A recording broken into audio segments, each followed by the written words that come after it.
কংগ্ৰেছ দলে 2013 চনৰ আগত অসমত চৰকাৰ কোন আছিল? কংগ্ৰেছ দল আছিল। 2013 চনৰ আগত যদি এটা কথা ক'বলৈ যাওঁ, আজি অসম প্ৰদেশ কংগ্ৰেছ কমিটিৰ সভাপতি ভূপেন বৰা, তেতিয়া অসমৰ পাৰ্লিয়ামেণ্টাৰী ছেক্ৰেটাৰী আছিল হোম গৃহ আৰু ৰাভা সমাজ কাউন্সিল এলেকাত তেখেতৰ দায়িত্ব আছিল।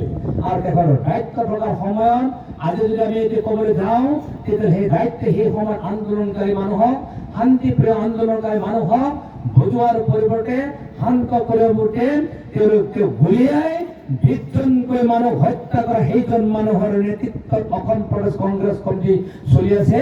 আৰু এই হত্যাকাৰী কংগ্ৰেছ দলটোৰ প্ৰাৰ্থীক আমি ভোট দিয়াৰ প্ৰশ্ন নুঠে। ভোট দিবলৈ নাযায়।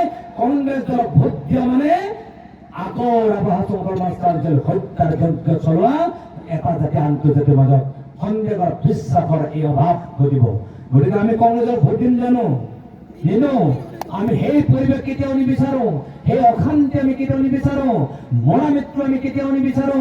ৰাভা সমাজ কাউন্সিল এলেকাত বসবাস কৰা কোনো জাতি, কোনো জনগোষ্ঠীৰ মাজত সংঘাত হোৱাটো আমি নিবিচাৰো। গতিকে যিজন ভূপেন বৰা ডাঙৰীয়াই পাৰ্লিয়ামেণ্টাৰী ছেক্ৰেটাৰী হোম থকাৰ পিছত শান্তিৰ পৰিৱৰ্তে অশান্তিৰ সৃষ্টি কৰিছে, এইজন ভূপেন বৰা আজি প্ৰচাৰ কৰিছে কংগ্ৰেছ হেনো শান্তি আনিব। শান্তি নহয়, অশান্তি। অশান্তিৰ আন এটা নাম কংগ্ৰেছ, অশান্তিৰ আন এটা নাম ভূপেন বৰা, অশান্তিৰ আন এটা নাম পৰিয়াল কেন্দ্ৰিক। গতিকে কংগ্ৰেছৰ ভোট দিয়াৰ প্ৰশ্ন উঠিব নোৱাৰে। আৰু কংগ্ৰেছ দলে প্ৰায় 16টা বছৰ ৰাভা সমাজ কাউন্সিল শাসন চলাইছিল।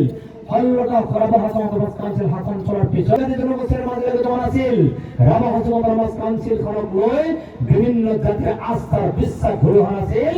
ৰাভা সমাজ কাউন্সিলখনক লৈ অশান্তিৰ বিষ সিঁচাৰ দলটোৱে আছিল কংগ্ৰেছ দল। আৰু সেইকাৰণে তেতিয়া অজনজাতি অৰাবৰ শব্দৰ সৃষ্টি হৈছিল 2013 চনত 2025। আজি যদি আপোনালোকে চাই, কোনেও অজনজাতি বুলি নকয়, অৰাবৰ বুলি নকয়। ইয়াক পৰিচয় দিয়ে মই ৰাভা, মই বড়ো, মই গাৰো, মই কছাৰী, মই কলিতা, মই ব্ৰাহ্মণ, মই আজি পৰিচয় দিয়ে, নিজৰ জাতিৰ পৰিচয় দিয়ে। আৰু এই পৰিচয় শান্তিৰে ৰাখিব লাগিলে একমাত্ৰ এটাই পদ আছে, যৌথ সংগ্ৰাম সমিতি ভাৰতীয় জনতা পাৰ্টি এজেপি মিত্ৰজোঁটৰ প্ৰাৰ্থী 24 নং লোকসভা সমষ্টিত তিলোত্তম বৰা ভাতাইৰ ভোট 3 বছৰৰ ছবিত ভোট দিয়াৰ বিকল্প থাকিব নোৱাৰে।